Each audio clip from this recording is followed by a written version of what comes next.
Hey guys, it's Shannon. I hope you all are having a very happy holiday season, and I'm so very excited to bring you this tutorial because I asked you guys to help out with this one. So about a week or so ago, I posted a video asking you guys to do a Christmas card exchange with me. So I gave you all my P.O. box, which I will link down in the description box below. If you'd like to still send a Christmas card, I'm still returning those. And I want to thank every single person who took the time to send over a Christmas card, and I so much enjoyed reading your messages and your notes and your stories and seeing your family photos. Totally warmed my heart. The best Christmas gift y'all could have given me. So to everybody that sent me a card, make sure to keep an eye on your mailboxes because I will be sending my own Christmas cards your way. So let's get on to the project. I'm going to be sharing with you a really great tutorial on how to display your Christmas cards. So the very first thing I did was prep my wood. This is a 1x8 pine board cut down to 4 foot 6 inches and sanded with 80 grit sandpaper. Here are the supplies that you'll need to get started. I used Waverly brand chalk paint in the colors ink and crimson. You'll also need some painter's tape. I used 2-inch for this, but you could use 1.5 inch or 1 inch as well. You'll also need foam paintbrushes and a paper plate to mix your colors. So I already have a tutorial that gives you an in-depth and detailed look at how to create Buffalo Plaid. So for this tutorial, I'm sort of going to quickly go through the process with you. I will link this tutorial down in the description box below if you'd like to check that out. So first I gave my board 2 coats of red paint. I made sure to get the front and the sides and the top and the bottom, and I gave it 2 coats, letting it dry in between each coat.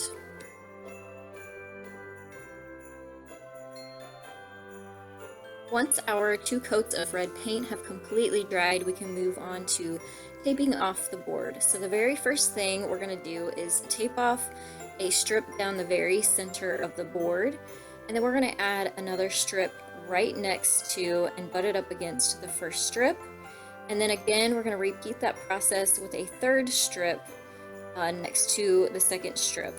And here's a look at what that will look like. So that middle strip of tape is actually just a placeholder, and we're going to remove that. That just ensures that our tape lines are evenly spaced.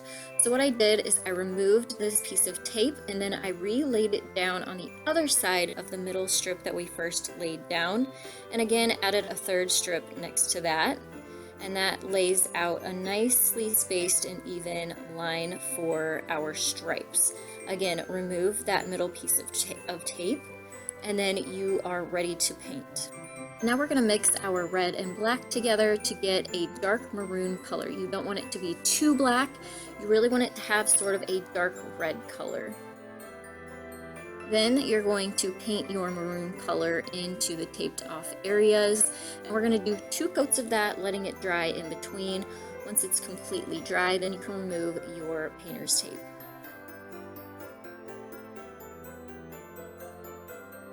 Once this layer of paint has dried completely, you can move on to doing the horizontal stripes.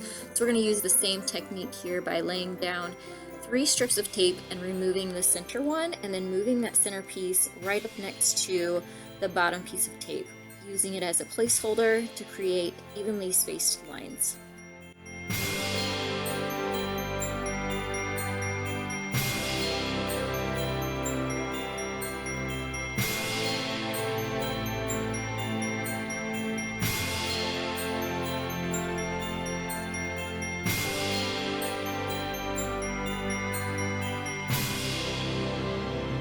Once everything's taped off, then it's time to mix our next color. We're going to do mainly red and just a tiny drop of black. We don't want this too dark, and definitely not as dark as the maroon we mixed first. You want this more of a red than a dark maroon color. Then we're going to apply 2 coats of this in between our painter's tape.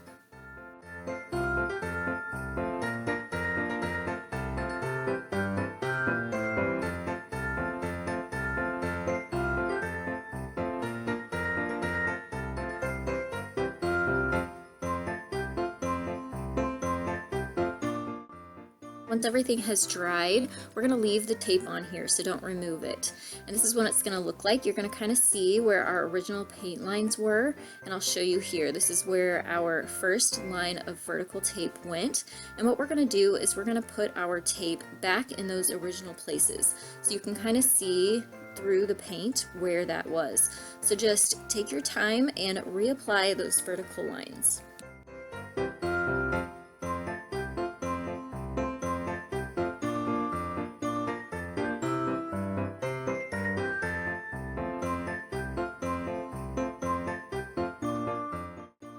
Once you have your painter's tape in place, you can go in with black paint now and paint in those squares that are now masked off.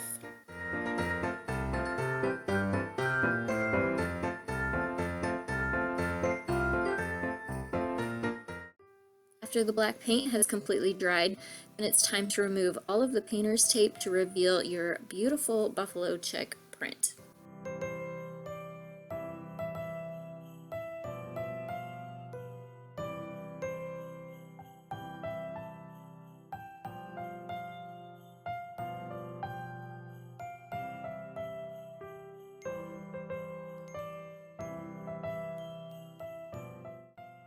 I decided I wanted to add a vinyl decal to the top of this, so I wanted to give you a look inside my Silhouette Studio program. I use a Silhouette Cameo to create my decals, and I scaled my paper down to 7 inches wide by 6 inches tall, so I knew the space I needed to keep my design in. And I'm using the font Magnolia Sky here, so I'm just adjusting the font and welding it together once I have it where the sizing that I want it, before I send it over to my Silhouette Cameo to cut. And here's the vinyl all cut, and I'm just weeding out the excess that I don't want. And then I use a contact paper, a clear contact paper from Walmart by Duck brand, for my transfer sheet. And I just lay that on top of my design and squeegee it over to make sure that the design transfers onto that transfer paper before I move it over to my wood sign and apply it. Now it's time to work on the clothespins. I got these from Walmart, and I used about 22 of them for this project. I clipped them all onto a paper plate so that they wouldn't scoot around while I was painting them. And then I just used some white chalk paint and a foam paintbrush to give them 2 coats of white paint.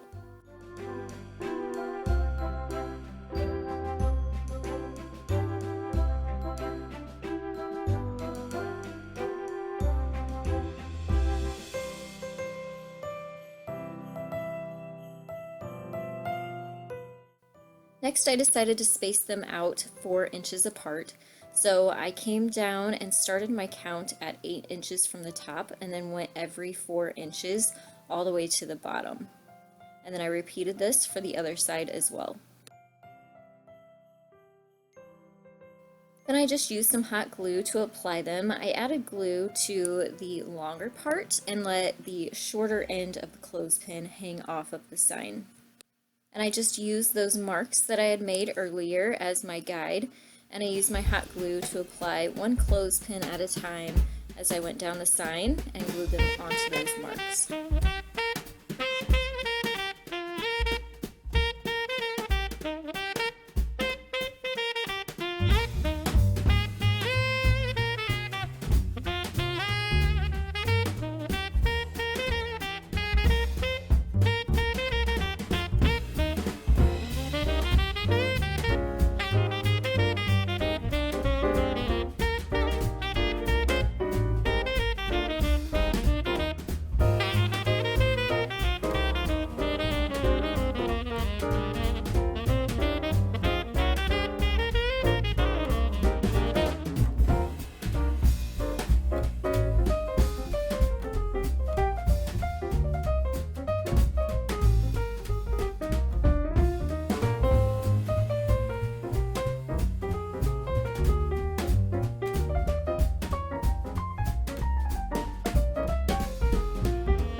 So thank you so much again to everybody that sent me one of these beautiful Christmas cards. Like I said, it means the world to me. It's so wonderful to connect with you guys.